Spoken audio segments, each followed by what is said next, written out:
सर्वांचा कल्पतरु तनाम धरी उद्धरु हरिनाम धरी दया निधि ब्राह्मण सर्वे हुल होली देव हरिनाम उच्चारिब भवसागर निश्चय होइब पार। शिरिणी पूजा को दियो इच्छा थिले पुत्र पाओ नारायण मंद नाम करिले सार।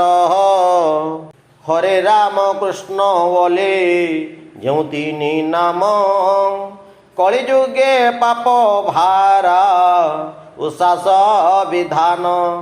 जो नाम धरी केते केते महापापी उधरिले न पारंती बड़ बड़ तपी।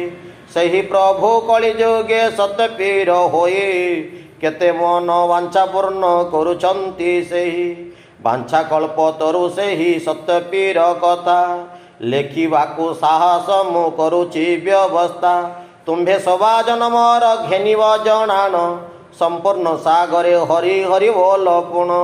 मर्द गाजे जन्म पाला जेमंत कथन अनुवादे दयाकर सत्यनारायण। आ चंपावती नगरे थिले गजेन्द्र राजन सामदान दंड भेदे प्रजानुरंजन। से देशरे दिने प्रभु हुईले प्रवेश लावण्य तनक पुणी मनोहर वेश। गर्भर लक्षण प्रकाश होइला जहु हेला तिनिवास विकार जन्मिला मुखरु तांकर शरीर दिशे विरस।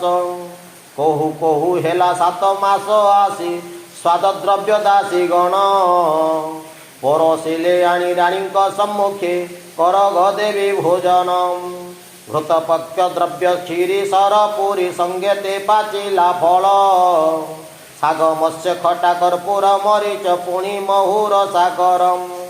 दिन परे दिन 10 मास हेला उठे प्रसव वेदना जाओ दासी तुही डाकी आण धाई सही न पारे जंत्रणा।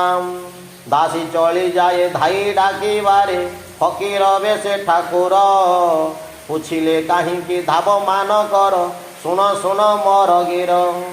पाद वृद्धांगुष्ठी धोई नहीं मोर रानी सम्मुखे देव निमिषेक मध्य रानी गर्भरु पुत्र प्रसव होइब। प्रभु आज्ञा पाली दासी माने जल नहीं अंतपुरे गले गर्भर जंत्रणा पाउथिला रानी मुखरे तांकर देले। कुआ कुआ शब्द करी जन्म हेला रानी उदरु पुत्र धन्य नारायण धन्य तुम्भ गति शिरिणी पाई सूत्र। सुना पाती आरे नाभि छेदनर व्यवस्था करिले राजा एंतुड़ी सालरे चंदनर काठ जन्म कालरे निया। रानीकर कन्या अमृत ढाल पुत्र मुखे कुआ कुआ।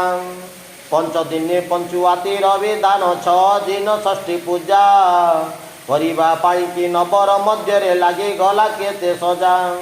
ब्राह्मण ज्योतिष पंडित डकाई लग्न गणना करिले सत्यपीर पूजा करिबा पाई कि राजा प्रकाश करिले। मुसलमान पूजा न हेब राज्य रे पंडिते बोइले वाणी शिव मुंडे जल अग्निकुंडे घृत चंडी पाठ कर जानी। पिता पुत्रंकर होइब मंगल धन धान्य हेब पूर्ण कही चली गले पंडित मंडली घेनी केते दान धन। आसीगला रात्रि षष्ठी पूजा हेब जलिला कूल प्रदीप पुत्र मुंडे थापे थुआ होइथिला लेखनी पत्र आतप। वैकुंठ बिहारी प्रभु नारायण देखिए असत्य कथा दंड देवा पाई फकीर रूपरे करिले पुणी व्यवस्था।